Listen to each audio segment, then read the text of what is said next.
بسم اللہ الرحمن الرحیم. ناظرین اکرام السلام علیکم. ایک طرف سے ہوا چل رہی ہو تو وہ ہوا ہوتی ہے, دو طرف سے چل رہی ہو تو تپیڑے ہو گئے نا, اور تین چار طرف سے چل رہی ہو تو یہ تو پھر کوئی گردباد ہو گیا, کوئی بگولا ہو گیا. ایک ہوا فواد چودھری نے چلائی, دوسری ہوا بلاول بھٹو نے, اور تیسری ہوا DGISPR چلا گئے. گویا تابوت میں آخری کیل بھی ٹھونک گئے. اب اتنی ہواؤں کے بعد ملک کا ماحول اور ٹیمپریچر بالکل بھی نارمل نہیں رہ سکتا. اور یہ سوچنا اگر آپ کے لیے تھوڑا مشکل ہو رہا ہے اتنی زیادہ باتیں سننے کے بعد اور ہر طرف سے باتیں سننے کے بعد, کہ اصل میں 27ویں آئینی ترمیم میں نون لیگ نے یا اسٹیبلشمنٹ نے پیپلز پارٹی سے مانا کیا ہے اور آپ مانگا کیا ہے, اور آپ کو نہیں سمجھ آ رہی ہے, آپ کو پیچیدگی ہو رہی ہے کہ یار کوئی یہ بات کر رہا ہے, کوئی یہ بات کر رہا ہے, اور آپ کی اپنی سوچ کچھ اور ہے. تو اصل ماجرا کیا ہے, تو آپ کو سمجھنے کے لیے عمران خان کو سمجھنا پڑے گا. یقین کریں وہ پاکستان کے بہت بڑے سیاسی فلاسفر ہیں. وہ آپ کو یاد ہے نا ان کی کہانی, میں NRO نہیں دوں گا. میں جب بھی کہتا ہوں اپوزیشن سے کہ آؤ بات کر لیں تو وہ کہتے ہیں ہمیں NRO دو, میں NRO نہیں دوں گا. یہ NRO آخر میں کیا تھا, مسئلہ کیا تھا؟ حنیف عباسی پر کیس تھا, ایفیڈرین کا خواجہ سعد رفیق پر کیس تھا, کسی ہاؤسنگ سوسائٹی میں ملوث ہونے کا, اپنے اور وہ جو رانا ثناء اللہ صاحب ہیں ان پر کیس تھا, ہیروئن برآمدگی کا, اور نواز شریف شہباز شریف پر منی لانڈرنگ, اور نہ جانے کس کس پر کون کون سے کیسز تھے. یہ سارے کیسز تھے جن میں سے نون لیگ اور پیپلز پارٹی, آصف زرداری پر بھی بہت سے کیسز تھے, وہ بھی قید میں تھے. فریال تالپور کو گھسیٹ کر لے جایا گیا اور قید کر لیا گیا, یہ سب قید میں تھے, اور ان پر بے شمار کیسز تھے. نون لیگ اور پیپلز پارٹی کی قیادت کہتی تھی کہ یہ کیسز جھوٹے ہیں, سیاسی بنیاد پر بنائے گئے ہیں, جن میں سے ظاہر ہے کم از کم آدھی تو سیاسی بنیاد پر بنائے گئے تھے. وہ کہتے تھے کہ ہمیں ان کیسوں سے چھوڑو. عمران خان اس کو NRO دینا کہتے تھے. وہ کہتے تھے کہ یہ چاہتے ہیں کہ جس طرح پرویز مشرف نے معاف کر دیا تھا شہباز شریف اور زرداری خاندان کی کرپشن کو, اور انہیں دوبارہ سیاست میں آنے کی اجازت دے دی تھی, میں نہیں, یہ مجھ سے بھی چاہتے ہیں کہ میں ان کے تمام کیسز ختم کر دوں, انہیں معافی دے دوں, اور یہ میں کروں گا نہیں. اور نون لیگ اور پیپلز پارٹی کہتے تھے کہ نہیں, یہ تو کیسز ہیں سیاسی بنیادوں پر بنے ہوئے جھوٹے کیسز ہیں.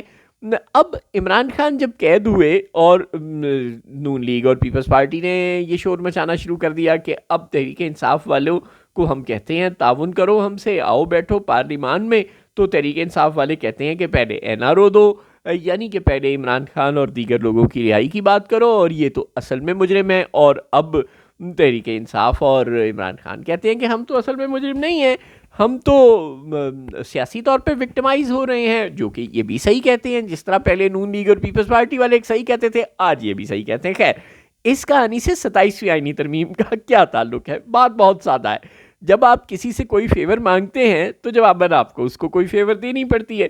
اگر آپ اس کو وہ فیور دینے پر تیار نہیں ہوتے تو آخر پہلا بندہ آپ کے ساتھ پرانی تنخواہ پر کام کیوں کرے, وہ آپ کو خام خواہ فیور کیوں دے؟ آپ کہہ رہے ہیں پاکستان پیپلز پارٹی سے کہ وہ صدر پاکستان کا آفس خالی کر دے, یا آپ پاکستان پیپلز پارٹی سے اگر صدر پاکستان کی کرسی نہیں مانگ رہے تو آپ اس سے کہہ رہے ہیں کہ چیف الیکشن کمیشنر کی تعیناتی کا طریقہ ہے اپوزیشن لیڈر اور وزیر اعظم مل کر اسے منتخب کرتے ہیں. اب ایسا نہیں ہوگا, اب نہیں ہوگا تو پھر اکیلا وزیر اعظم منتخب کرے گا یا کسی اور طریقے سے منتخب ہوگا, تو وہ تو آرمی چیف کے پریشر میں ہوتا ہے پاکستان میں. لہٰذا آپ بادی النظر میں یہی سمجھیں کہ پھر تو آرمی چیف متعین کرے گا چیف الیکشن کمشنر کو. اگر یہ کہہ دیا جائے کہ صدر پاکستان پرائم منسٹر کی ایڈوائس پر چیف الیکشن کمشنر تعینات کرے گا, تو وہ تو سکندر سلطان راجہ جیسا ہی ہوگا نا. تو یہ تو مشکل ہو جائے گی آئندہ کے لیے. ظاہر ہے پیپلز پارٹی نے کبھی تو الیکشن لڑنا ہے, کبھی تو اپوزیشن میں آنا ہے, تو پھر ان کے لیے کیا ہوگا, یہ ان کے لیے خطرے کی بات ہے. اگر پیپلز پارٹی سے یہ کہا جائے کہ آپ NFC ایوارڈ میں صوبوں کے شیئر پر کمپرومائز کر لیں, یعنی اگر سندھ کو پہلے فرض کریں شیئر ملتا ہے 20%, 25% NFC ایوارڈ میں, تو اب وہ 18% پہ چلا جائے, تو یہ تو سندھ کے حق پر ڈاکہ ہے. سندھ اس بات سے کیوں مانے گا؟ سندھ تو پہلے ہی رو رہا ہے کہ کراچی کے خرچے پورے نہیں ہو رہے, انٹیریئر سندھ کے خرچے پورے نہیں ہو رہے, ڈیولپمنٹ نہیں صحیح ہو رہی, کراچی کا پانی کا مسئلہ حل نہیں ہو رہا, بے شمار مسائل ہیں. تو اگر وہ اب مزید اپنا حصہ چھوڑ دے, اور یہ جو حصہ وہ چھوڑے اس سے فرض کرے ڈیفنس بجٹ میں اضافہ ہو جائے, فرض کرے کہ کوئی اور وفاقی حکومت کے علل تللوں میں اضافہ ہو جائے, تو اس سے تو سندھ حکومت کی کریڈیبلٹی اور ساکھ متاثر ہوگی اور مستقبل میں اس کے لیے اپنے صوبے میں ریلیونٹ رہنا اور عوام سے ووٹ لینا مشکل ہو جائے گا. یہ بات بلاول بھٹو اور آصف زرداری کیوں مانیں گے؟ وہ منجھے ہوئے سیاستدان ہیں، وہ سمجھتے ہیں NFC ایوارڈ میں صوبوں کا حصہ چھوڑنے کا مطلب کیا ہے.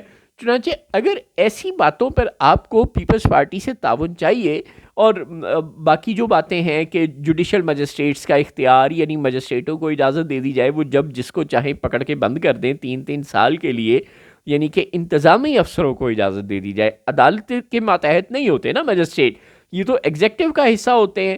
تو یہ ایگزیکٹو کو عدلیہ پر مزید جو کاری ضرب لگانے کا موقع دے دیا جائے، انویڈ کرنے کا موقع دے دیا جائے، حملہ کرنے کا موقع دے دیا جائے، عدلیہ کے کام ایگزیکٹو کے ہاتھ میں دے دیے جائیں، یہ بھی مشکل کام ہے. اور ایونچولی اس سب کا نقصان سیاستدانوں کو، سیاسی کارکنوں کو بھگتنا پڑتا ہے. تو پیپلز پارٹی یہ ساری باتیں کیوں مانے؟ چلے نون لیگ تو مانے کہ اس نے ایک بھی سیٹ نہیں جیتی، پیپلز پارٹی نے بھی خیر نہیں جیتی، لیکن پھر بھی ابھی اس کا انٹیریئر سیٹ میں ووٹ بینک موجود ہے اور وہ آئین کی اپنے آپ کو بانی اور وارث جماعت کہتی ہے اور 18ویں ترمیم کی بانی اور وارث جماعت کہتی ہے، جو کہ وہ ہے بھی. تو وہ اتنی ساری باتوں پر کمپرومائز کر کے جو 4 ووٹر اس کے بچ گئے ہیں پاکستان میں اور سندھ میں، ان کو بھی ناراض کر لے، تو وہ ایسا کیوں کرے؟ تو یہ ساری قربانیاں اگر پیپلز پارٹی کو چاہیے تو وہ پرانی تنخواہ پر تو نہیں دے گی، وہ کہے گی ہمیں NRO دیں. اب سمجھ میں آئی بات؟ وہ NRO کیا ہوگا؟ بلاول بھٹو کی وزارت عظمیٰ. اس کے علاوہ کیا ہو سکتا ہے؟ پنجاب کی وزارت اعلیٰ بھی ہو سکتا ہے، مریم بی بی کی چھٹی بھی ہو سکتی ہے. اس کے علاوہ کیا ہو سکتا ہے؟ کچھ بہت بڑا ہو سکتا ہے باس. چھوٹی تنخواہ پر نہیں جانے والے آصف زرداری گھر.